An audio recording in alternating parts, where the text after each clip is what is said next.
guys, this is Vitaly with AFT Dispatch and A2C Logistics, and in today's video, I'd like to speak with you about the second quarter trends for trucking in 2021. Now, before we get started, I'd like to ask you to please like the video, be sure you subscribe to our channel, and hit the notification bell so you never miss a single release of our videos, where every Friday we're talking about something that could benefit you in your trucking businesses, in your trucking careers, as well as cover the loads we've successfully booked for our customers, consisting of leased on owner-operators and carriers operating under their own MC authorities, running under our truck dispatch services. As always, guys, big thank you for all the likes for the previous videos, and please do keep them coming. Now let's get the show on the road, guys. A jam-packed episode is what I got here for you. I took a ton of notes, did a lot of research, and we have a lot to cover, so I'm going to go extra fast today to make sure these videos are not too long. Right now, as always, if you have questions, concerns, comments, anything whatsoever, you're out there talking to truckers, shippers, receivers, make sure to leave your comments in the comment section below. Let's start a conversation. But the reason I started this video in the first place was because those of you who followed our channel for some time and watched our videos consistently may have noticed a bit of a decline in dry van freight over the last 2 weeks. Now, this was a concern for me because I thought maybe this is a developing trend, which is indicative of a downward market. Now, I waited for the data sheets to come in for the third week to see if there is a trend. There is no trend. Things are looking good. Vans are strong, reefers are good, and we have some good news for flatbeds and step decks. Now, let's get going, guys. Second quarter looks great for trucking in 2021. Very strong freight fundamentals. Raised expectations by analysts across the board for 2021 and 2022. A lot of them expect a really good mid-year. A lot of them to all the way to the end of the year and even into 2022. The reason for all this stuff that's happening is weather outages in March. We made a video about that. Texas storms, southeast, most of the country got hit with snowstorms. That made a bottleneck. A lot of freight had to be moved at that point once that all came back to a stop. Now, tight truck capacity. Those of you guys have been in the market for some time, been trucking, truckers are in high demand. Trucking schools are not working at full capacity. The Drug and Alcohol Clearinghouse has definitely put a dent in the trucking hiring process. A lot of guys got hit with that and weren't able to come back to the trucking industry. A lot of guys didn't want to come back to the trucking industry. And as we covered in a previous video, the trucking demographic is older than the average workforce in the United States. So a lot of truck drivers are retiring, so we're losing drivers there. From last year to now, we've lost 200,000 truck drivers, and that's not helping. Now, the economy is gaining some steam. A lot of economists feel that the GDP is growing at a small pace. So we'll have to leave that to another video in the future to see if that actually pans out or not. Port congestion. We made a big video about that, very popular. I'll leave a little card here. Definitely watch that video. Ports have been getting hammered, working at overcapacity, and containers are expected to increase by nearly 30% in the first half of 2021, so they're going to be even busier than before, which is a boon for truckers of all sorts because there's going to be more freight for us to carry. Record high holiday spending.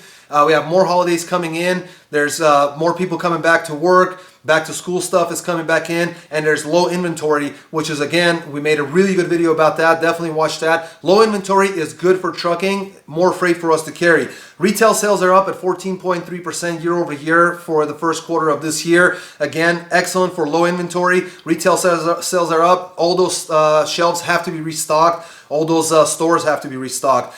And retail and food services sales are up by nearly 30%. So this is going to definitely benefit dry vans as well as reefers, especially reefers with the food services. And reefers can take dry freight most of the time in their equipment. So that's going to benefit both of you guys with that kind of an increase. Manufacturing supplies at 64.7% increase in March, which is more than a 30-year high. This is definitely record-breaking, and industrial production and consumer spending is up. People are not hoarding their stimulus checks, and industrial production is getting hit really hard with the crazy demand for housing. New construction starts. Lumber is going through the roof. I was looking at the commodity markets. Wood prices have gone through the roof since April of last year to now.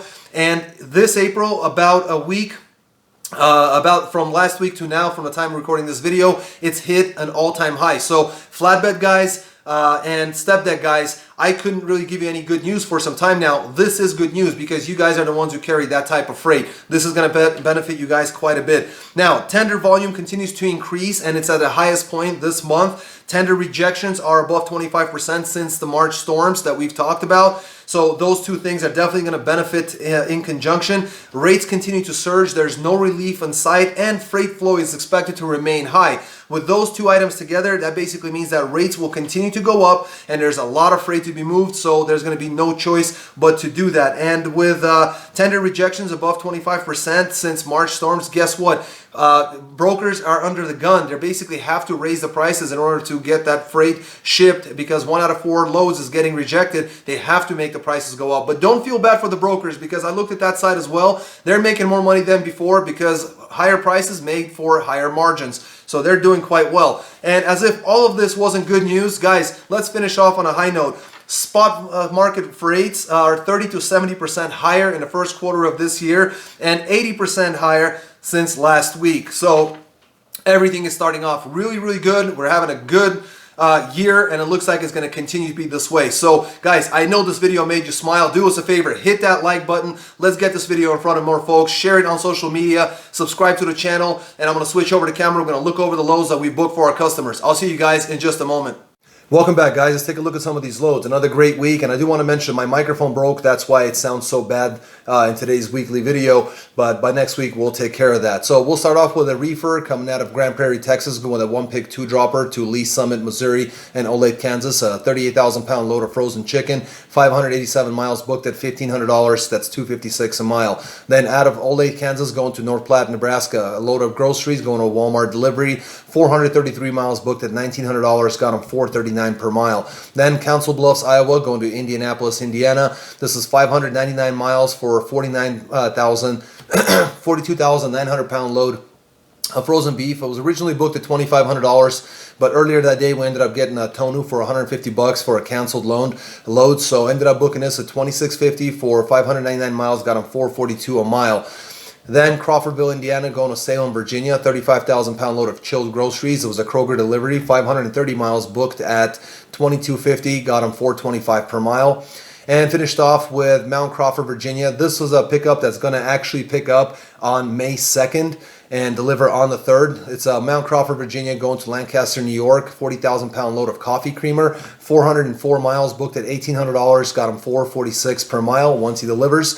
Going to run from Monday to Monday, $10,100 gross for this reefer for 2,553 loaded miles at an average of $396 per loaded mile. He ran 2,553 miles, 451 deadhead miles, got him $342 with deadhead included, so an excellent rate for a dry van. The rest of these are going to be vans. I wanted to show you guys the vans are up. Starting out in Kansas City, Kansas, going to Philadelphia, Pennsylvania. It's a heavier load, 44,000 on the weight with consumer goods, 1,125 miles, good amount of miles, booked at $3,500, got them $311 per mile. Then York, Pennsylvania to Amsterdam, New York. This is another 1-pick 1-dropper going a bit north with about 30,000 pounds on the weight of sporting goods, 332 miles, booked at $1,300, got them $392 per mile. Then Jessup, Pennsylvania to McDonough, Georgia. This is moving down south now, 41.2 on the weight, load of FAK, 865 miles, booked at $2,800, got them $324 a mile. Then Grovetown, Georgia, going to North Carrollton, Ohio. It's actually a 1-pick 4-dropper, but ultimately it ended up being 729 miles in total. The drops were like really close to each other, so it was a load of some small tractors, all quick loading and unloading, and got him definitely in a good position for a reload. This was that last load, 729 miles, booked at $2,400 for $329 per mile, an excellent area for this dry van. Ended up doing $10,000 for a week of running for 3,051 miles in loaded, 404 deadhead miles at $328 per loaded mile, and $289 altogether with deadhead, 3,051 miles, $328 loaded, excellent rate. Next dry van. 3 runs, Cantonment, Florida, going to Mill Hall, Pennsylvania. Heavier load, 45,000 pound on the weight. It's a load of resin, is bagged resin, 1,103 miles, booked at $3,500, got him $317 a mile. Then Chambersburg, Pennsylvania, going to Semi's, Alabama, 15,000 pound load of plastic flower pots, 997 miles, booked at $2,300, got him $231 a mile. Then Mobile, Alabama, going to Colorado Springs, Colorado, 1-pick 1-drop, 28,000 pound load of paper bags, 1,311 miles on this one, booked at $4,500, got him $343 a mile for lots of miles. Basically, Friday to Friday, ran for a week, grossed $10,300. Got 302 a mile for per loaded mile. Got his 34-hour reset in, included over the weekend. Ended up running south to northeast and then back up again into Colorado. And, really 3 good mid-range loads, very good gross. Great average for his dry van, 3,411 miles ran, $10,300 gross, 302 average. Excellent job, regular dry van. Another dry van coming out of Sumner, Washington, going to St. Peters, Missouri. This is 38,000 pound loads of household products, 2,066 miles booked at 5,250, got him 254 a mile. Then Bloomfield, Missouri, going to Loveland, Colorado, 42,000 pound load of dry pet food, 1,022 miles booked at $4,000, got him 391 a mile. Finished off with Golden, Colorado, going to Silverthorne, Colorado. This one's really good. 40,000 pound load of roofing materials, 58 miles, booked at $700, got him $12.07 per mile. Ended up their week running Friday to Friday, 3,146 miles ran, got a gross of $99.50, running 3,146 miles, which got him $316 per loaded mile. And basically likes running into the mountains because it pays really good and can take heavy loads as well. So this works out really well. 3 runs and almost $10,000 in a pocket. Excellent job. Dry van coming out of Tazeville, Virginia, going to Maysville, Kentucky.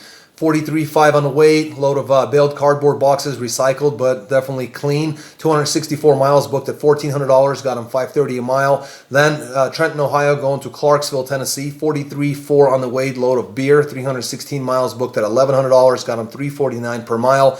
Then Metropolis, Illinois, going to Cannon Falls, Minnesota. 44,000 pound load of paper, 663 miles booked at $2,000, got him $302 a mile. Then Shakopee, Minnesota, going to Russellville, Kentucky. 42,000 pound load of baled aluminum cans, 836 miles booked at $2,300, got him $275 a mile. Finished off with Mayfield, Kentucky, going to Carlisle, Pennsylvania. 31.6 on the way. General Foods, early pickup, late delivery on this one. 781 miles booked at $3,100, got him $395 per mile. Finished off with a Friday to Friday, $9,900 gross at $346 per loaded mile. 2,860 loaded miles, 546 deadhead miles with a 34-hour reset included. Excellent money, almost $10,000 again.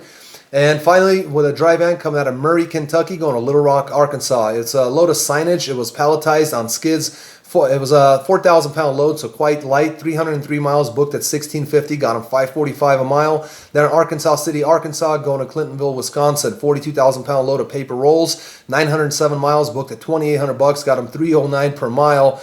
And Marinette, Wisconsin, going to Shepherdsville, Kentucky. Load of materials, just pieces of some sort of materials. They required a tanker endorsement on this one. It was 43K on the weight. 582 miles booked at $25.50. Got him $438 a mile. Finished off with Horse Cave, Kentucky, going to Somerset, Kentucky. Real close, real short run. Plastic cups, light load, 8,000 pounds. 84 miles. Ran for $800. Got him $952 a mile.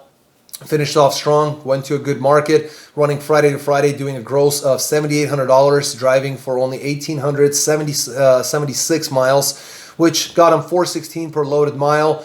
And, this driver really likes to do short runs, as you can tell, as short as possible and staying Midwest and close to his home in Arkansas, which worked out very, very well in this case. $7,800, short miles, not a lot of fuel burnt. And 416 average. And guys, like I say every video, you guys can do the same thing. Take advantage of this market.